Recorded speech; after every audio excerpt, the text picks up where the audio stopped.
semuanya, kami dari kelompok 3 mata kuliah Ekonomi Kelembagaan, Program Studi Sarjana Ekonomi Fakultas Ekonomi dan Bisnis Universitas Udayana.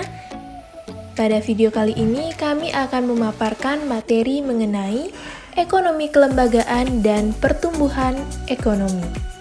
Sebelum itu, yuk kenalan dulu. Kita ada 2 orang nih. Perkenalkan, Natania Abigail Siregar dengan 3 NIM terakhir 108 dan Niputu Wulandari dengan 3 NIM terakhir 144.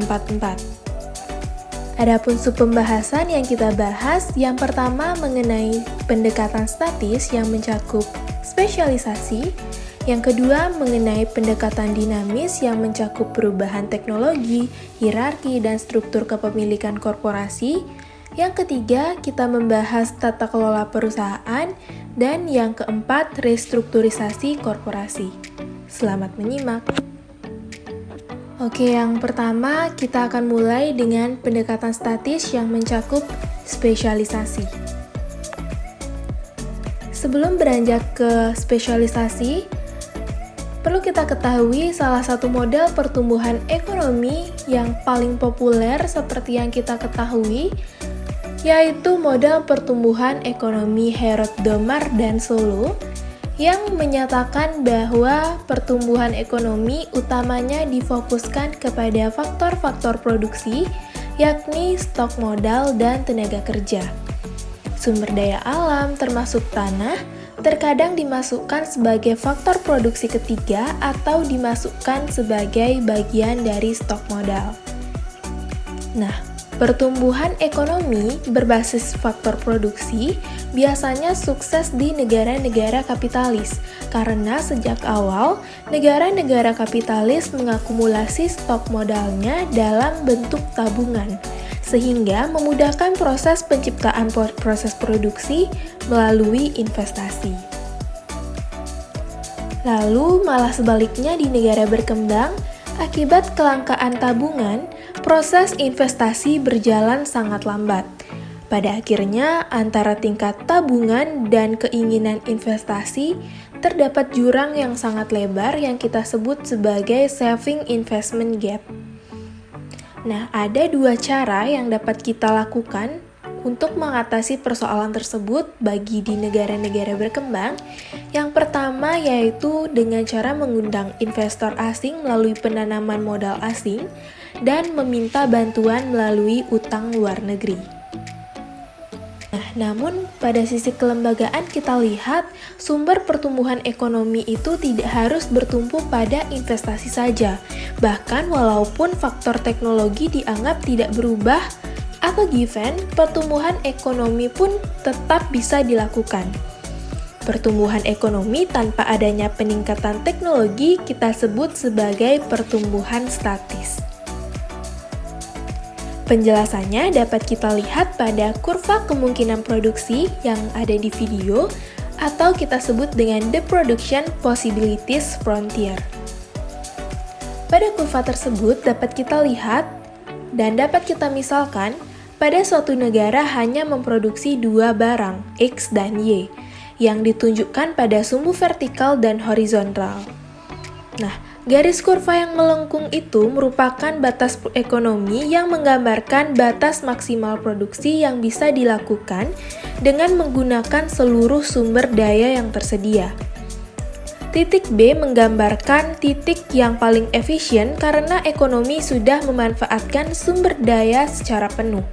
Sebaliknya, bila perekonomian berada di kurva, yaitu pada titik A, maka perekonomian kita sebut tidak efisien karena tenaga kerja belum digunakan secara penuh atau mungkin tingkat tabungan dan investasi masih sangat rendah. Di dalam kasus ini, perekonomian dapat digerakkan dari titik A menuju efisiensi yaitu di titik B tanpa harus mengubah teknologi. Salah satu caranya agar menuju efisiensi bagaimana? Yaitu dengan derajat spesialisasi dan pembagian tenaga kerja. Untuk Contoh ilustrasinya dapat kita lihat, misalkan terdapat perusahaan yang membuat sepeda motor. Ada dua kemungkinan model pembagian kerja yang dilakukan. Pertama, seorang pekerja diminta merakit sepeda mulai dari awal sampai jadi. Nah, dalam posisi ini, seorang pekerja harus memiliki keterampilan pada semua aspek pembuatan sepeda, mulai dari membuat kerangka, memasang roda, rantai, rem, dan lain-lain. Artinya, seorang pekerja harus sanggup menyelesaikan pembuatan sepeda tanpa bantuan dari pekerja lainnya. Pilihan yang kedua, perusahaan membagi pembuatan sepeda tersebut, misalnya ke dalam 3 bagian, yaitu pembuatan kerangka, pemasangan perlengkapan sepeda, dan pengecekan akhir. Dengan pembagian kerja tersebut, para pekerja juga dibagi ke dalam 3 divisi, sehingga seorang pekerja hanya dituntut untuk menguasai pekerjaan di dalam divisinya masing-masing. Inilah yang kita sebut sebagai spesialisasi. Nah, dengan adanya spesialisasi, pekerja akan mampu menguasai pekerjaan tersebut, baik dengan tingkat produktivitas dan mutu pekerjaan yang semakin tinggi. Pada bagian yang ada di video, dapat kita jelaskan bahwa tugas terpenting yang harus dikerjakan agar muncul efisiensi adalah menciptakan kelembagaan atau institution yang efisien. Efisiensi kelembagaan dapat dilihat dari tinggi rendahnya biaya transaksi.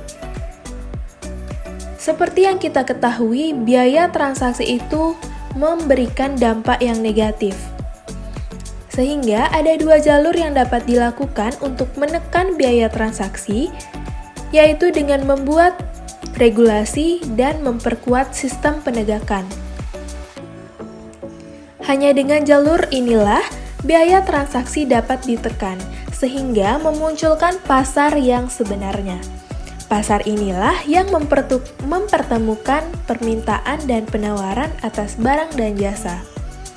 Selanjutnya, ukuran pasar yang besar menuntut adanya pembagian kerja atau spesialisasi. Nah, sehingga spesialisasi akan memacu tingkat produktivitas dan hal tersebut bisa menjadi sumber utama pertumbuhan kinerja ekonomi. Beranjak ke materi yang kedua, kita akan menjelaskan mengenai pendekatan dinamis. Seperti yang kita ketahui, pendekatan dinamis yang pertama mencakup perubahan teknologi. Lain halnya dengan pendekatan statis yang menyatakan bahwa tidak terjadi pertumbuhan teknologi atau perubahan teknologi, model tersebut lebih relevan pada masanya ketika teknologi itu berjalan dengan lambat. Berbeda dengan sekarang, dapat dikatakan bahwa hampir sebagian besar masivitas produksi barang dan jasa justru dipicu oleh inovasi dan perubahan teknologi. Oleh sebab itu, sekarang teknologi tidak lagi dianggap sebagai variabel eksogen, melainkan dimasukkan sebagai variabel endogen dari faktor produksi. Variabel endogen dari faktor produksi yaitu pertumbuhan teknologi kita sebut sebagai teori pertumbuhan baru atau New Growth Theory. Pada kurva yang ada di video dapat kita jelaskan bahwa jika diasumsikan perekonomian beroperasi secara efisien, maka ada 2 jalan untuk meningkatkan pertumbuhan ekonomi. Yang pertama, meningkatkan jumlah sumber daya atau research dalam proses produksi. Hal ini bisa terjadi apabila jumlah sumber daya alam, mesin, atau tenaga kerja dapat ditingkatkan. Tipe pertumbuhan ekonomi semacam ini kita sebut sebagai pertumbuhan ekspansif atau extensive growth. Yang kedua, pertumbuhan ekonomi juga bisa datang dari proses peningkatan produktivitas sumber daya. Maksudnya di sini, dengan sumber daya atau input yang tetap, output yang dihasilkan akan semakin besar. Produktivitas yang tinggi tidak lain dihasilkan dari perbaikan teknologi. Pertumbuhan ekonomi seperti ini kita sebut sebagai pertumbuhan intensif atau intensive growth. Beralih ke kurva, dapat dijelaskan dengan kuantitas input yang tetap dan konstan, perekonomian dapat bergerak melewati batas kurva atau frontier hanya dengan jalan meningkatkan teknologi. Dengan perbaikan teknologi, garis frontier akan berpindah keluar, yaitu pada garis putus-putus, sehingga masyarakat dapat memproduksi dan mengonsumsi barang atau jasa lebih banyak. Untuk meningkatkan teknologi dari waktu ke waktu, dapat kita lakukan dengan 3 cara. Yang pertama, mempercepat dan memperkuat kreativitas manusia. Yang kedua, mengupayakan agar pasar modal berfungsi dengan baik. Yang ketiga, menciptakan lingkungan yang kompetitif. Nah, berikut merupakan bagan kelembagaan pada pendekatan dinamis. Perlu kita ketahui bahwa operasional fungsi kelembagaan dalam pendekatan dinamis agak berbeda dengan pendekatan statis. Kelembagaan pendekatan dinamis diharapkan agar mengubah perilaku organisasi, khususnya pada level perusahaan. Ilustrasinya dapat kita lihat pada bagan, di mana setiap perusahaan pasti selalu berorientasi pada profit kan? Sedangkan profit itu sendiri dapat dicapai dengan beragam cara, baik melalui kuota impor, hak monopoli, lisensi, tata niaga, dan lain sebagainya. Selain itu, perusahaan juga bisa memperoleh laba dengan cara lain, baik itu melalui perubahan dan peningkatan teknologi sehingga produk yang dihasilkan kompetitif di pasar. Perusahaan seperti yang inilah dalam jangka panjang yang justru akan menghasilkan dan bertahan karena kemampuannya untuk terus melakukan perubahan atau pembaruan produk lewat perubahan dan adaptasi dengan teknologi baru.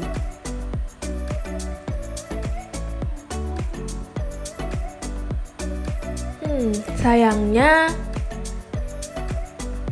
di negara berkembang, kesadaran di dalam meletakkan aspek penelitian dan kelembagaan pengembangan atau research and development masih sangat rendah, sehingga pada level perusahaan komitmen untuk mengerjakan hal tersebut hampir tidak terlihat, yang dapat dilihat dari struktur pembiayaan R&D yang masih bertumpu pada pemerintah. Padahal semestinya sektor swasta atau korporasi harus melakukan berbagai cara karena kemampuan pemerintah untuk membiayai R&D sangat terbatas, sehingga peran korporasi di sini menjadi hal yang penting. Oke, pendekatan dinamis yang kedua, selain perubahan teknologi, yang kedua adalah hierarki dan struktur kepemilikan korporasi. Salah satu tanda masyarakat kapitalis adalah bahwa sumber daya ekonomi dimiliki dan dialokasikan oleh organisasi sektor privat seperti perusahaan, rumah tangga, dan pasar. Mereka meningkatkan produktivitas melalui spesialisasi sehingga mendorong adanya tuntutan pengorganisasian ekonomi yang memfasilitasi terjadinya kerjasama atau kooperatif. Terdapat 2 tuntutan utama yang diminta oleh organisasi ekonomi agar sesuatunya bisa berjalan dengan baik, yakni pengukuran produktivitas input dan pengukuran penghargaan atau reward. Dengan begitu, organisasi dapat dipandang sebagai entitas problem facing dan problem solving. Berikut merupakan skema kontrak yang kita lihat pada video, di mana skema kontrak itu dapat kita jelaskan bahwa secara umum teori organisasi ekonomi dapat dipisahkan dalam 2 kategori besar, yakni kontraktual dan non-kontraktual. Aliran kontraktual dibagi menjadi 4 klasifikasi yang lebih kecil, yakni hak kepemilikan, teori agensi, biaya transaksi, ditambah pendekatan pilihan publik. Tentu saja, pendekatan klasik tersebut ditolak oleh aliran kelembagaan karena menurutnya setidaknya terdapat 3 asumsi yang dianggap salah alamat, yaitu batas-batas perusahaan dianggap sebagai given, hak kepemilikan diasumsikan tidak terdefinisikan dengan baik, dan pertikaian atau pengingkaran kontrak. Schlick menganggap perusahaan sebagai suatu kombinasi dari 3 mekanisme organisasi, di mana meliputi elemen pertukaran yang merujuk kepada motivasi pekerja dalam struktur intensif, yang kedua elemen komando atau perintah menyebabkan perusahaan layaknya pulau kekuasaan yang dapat menggantikan pasar. Yang ketiga, elemen kebiasaan atau tradisi melihat perusahaan semacam suku kecil dengan peran sosial yang paling menutup dan melekat dalam pembagian kerja.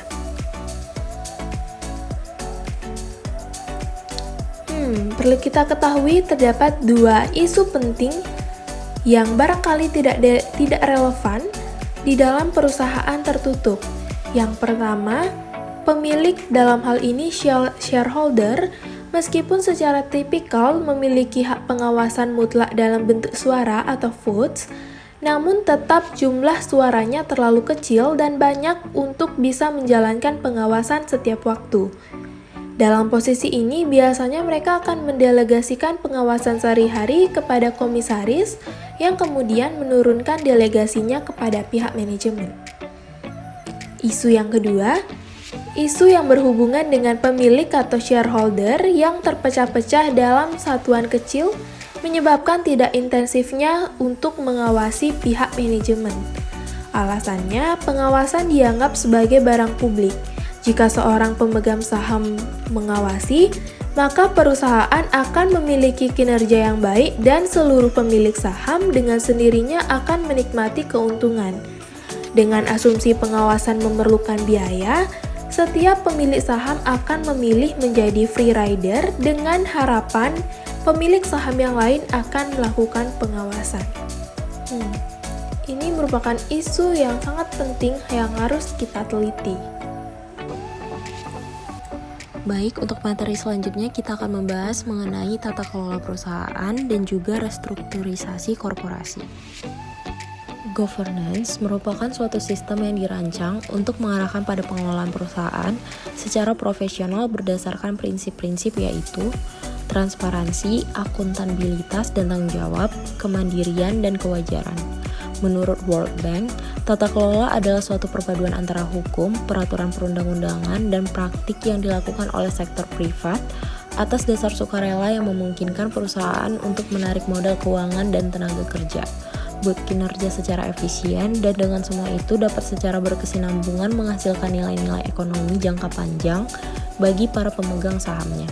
Dan pada saat yang bersamaan memperhatikan kepentingan para pemangku kepentingan dan masyarakat secara keseluruhan.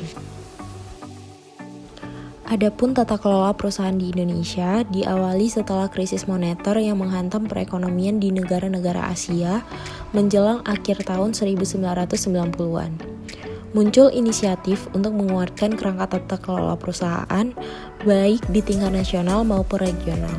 Krisis yang melanda Asia tersebut mendorong pemerintah Indonesia untuk bersungguh-sungguh menyelesaikan masalah tata kelola perusahaan di Indonesia. Untuk itu, dibentuklah Komite Nasional Kebijakan Corporate Governance atau KNKCG pada tahun 1999 melalui keputusan Menteri Koordinator Bidang Ekonomi, Keuangan dan Industri. Adanya revisi Undang-Undang Perseroan terbatas mencerminkan bahwa masalah tata kelola perusahaan di Indonesia telah diakomodasi sedemikian rupa dalam peraturan perundang-undangan yang penting tentang perusahaan di Indonesia. Pembahasan selanjutnya mengenai pedoman tata kelola perusahaan. Pedoman mengenai tata kelola perusahaan sangat diperlukan. Hal ini dikarenakan dalam praktiknya tata kelola perusahaan tidak dapat dipisahkan dan harus merujuk kepada peraturan dan ketentuan Otoritas Jasa Keuangan atau OJK. Oleh karena itu, diperlukan pedoman berisikan mengenai panduan pokok-pokok tugas dan tanggung jawab bagi organ corporate governance yang disusun dengan mengacu pada peraturan OJK. Beberapa pedoman yang perusahaan perlu dilakukan untuk mencapai tata kelola perusahaan yang baik, yaitu dengan cara yang pertama, kerangka kerja pada penerapan Good Corporate Governance. Untuk mendukung penerapan Good Corporate Governance di perusahaan agar dapat berjalan dengan efektif, maka diperlukan kerangka kerja atau framework. Berikut contoh pedoman dan pelaporan penerapan Good Corporate Governance yang dapat digambarkan melalui kerangka kerja, yaitu pada slide berikut dapat kita lihat implementasi mengenai Good Corporate Governance yang diterapkan dalam struktur organisasi perusahaan. Struktur organisasi perusahaan dapat dikaji ulang dan dimutakhirkan untuk menyesuaikan dengan perubahan peraturan dan perundang-undangan serta bisnis perusahaan. Pedoman selanjutnya yaitu organ pelaksana Good Corporate Governance, yaitu terdiri dari organisasi perusahaan, organisasi utama diantaranya RUPS, direksi dan dewan komisaris, dan organisasi pendukung diantaranya komite audit, komite klaim, dan komite manajemen risiko dan investasi. Pedoman selanjutnya yaitu penerapan tata kelola perusahaan. Prinsip tata kelola perusahaan wajib diterapkan dalam aktivitas perusahaan sekurang-kurangnya dalam hal penanganan benturan kepentingan, pengungkapan informasi, pengelolaan perusahaan, sumber daya manusia, pengadaan barang dan jasa, pengelolaan dan pencatatan keuangan, teknologi informasi, serta pelaksanaan program Corporate Social Responsibility atau CSR. Untuk pedoman selanjutnya yaitu mengenai manajemen risiko, yaitu bentuk komitmen perusahaan dalam melakukan pengendalian atas risiko-risiko yang telah teridentifikasi. Perusahaan senantiasa melakukan penerapan kebijakan manajemen risiko guna memberi keyakinan yang cukup tentang keberlangsungan usaha perusahaan.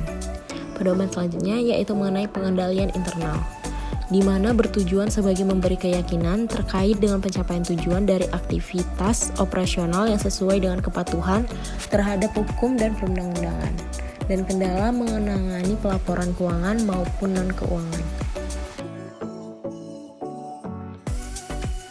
Pembahasan selanjutnya yaitu mengenai restrukturisasi korporasi. Dalam pengertiannya, restrukturisasi korporasi adalah di mana perusahaan melakukan perombakan secara menyeluruh dan mendasar pada mata rantai bisnis perusahaan dengan tujuan untuk meningkatkan dan mencapai daya saing, kompetisi, dan tetap eksis tetapi guna memenuhi tuntutan pasar. Dengan demikian, salah satu cara untuk memperbaiki dan memaksimalkan kinerja perusahaan adalah dengan merestrukturisasi. Berdasarkan undang-undang yang berlaku, restrukturisasi badan usaha terdiri dari 4 opsi, yaitu yang pertama penggabungan, kedua peleburan, ketiga pengambil alihan, dan yang terakhir pemisahan persero atau holding.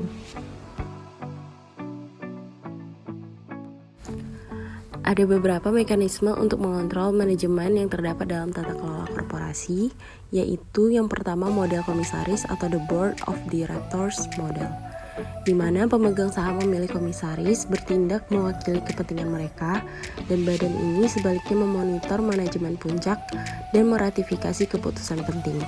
Badan ini terdiri dari eksekutif atau anggota tim manajemen dan direktur non-eksekutif yaitu orang luar. Model selanjutnya yaitu model perjuangan perwakilan atau proxy fight model, di mana jika kinerja anggota komisaris cukup buruk, maka pemegang saham dapat menggantinya melalui perwakilan. Pemegang saham yang tak sepakat membuat daftar calon untuk melawan daftar manajemen dan berusaha membujuk pemegang saham lain untuk memilih calonnya. Model selanjutnya yaitu model pemegang saham besar atau large shareholder model, di mana pemegang saham kecil memiliki sedikit insentif untuk memonitor manajemen atau meluncurkan model perjuangan perwakilan. Model yang keempat yaitu model pengambil alihan paksa atau hostile takeovers model, di mana mekanisme yang jauh lebih kuat untuk mendisiplinkan manajemen karena model ini memungkinkan seseorang yang dapat berhasil mengidentifikasi kinerja perusahaan kurang baik akan mendapatkan penghargaan yang besar. Dan model yang terakhir yaitu model struktur keuangan atau financial structure model, di mana adanya insentif yang diberikan melalui struktur keuangan korporasi, khususnya pilihan perusahaan dalam melakukan utang. Adapun perbedaan dari keempat bentuk restrukturisasi tersebut dapat kita lihat pada tabel berikut. Pada tabel berikut dapat kita lihat mengenai perbedaan dari segi konsep dasar, kepemilikan saham, tanggung jawab terhadap mitra bisnis, perjanjian dengan kreditor, dan juga nantinya dapat kita lihat perbedaan dari segi lisensi dan perizinan. Di sini saya akan membacakan perbedaan dari segi konsep dasar.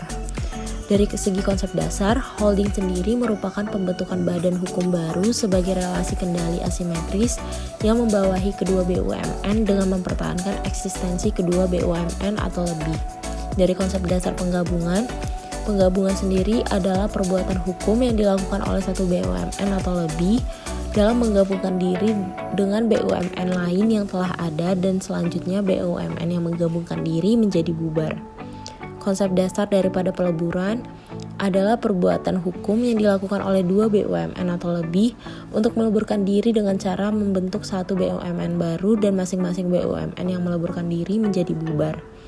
Dan konsep dasar daripada pengambil alihan yaitu perbuatan hukum yang dilakukan oleh BUMN untuk mengambil alih baik sebagian besar maupun seluruh saham BUMN atau perseroan terbatas yang dapat mengakibatkan beralihnya pengendalian terhadap BUMN atau perseroan terbatas tersebut. Untuk perbedaan-perbedaan lainnya dapat teman-teman lihat pada slide berikut.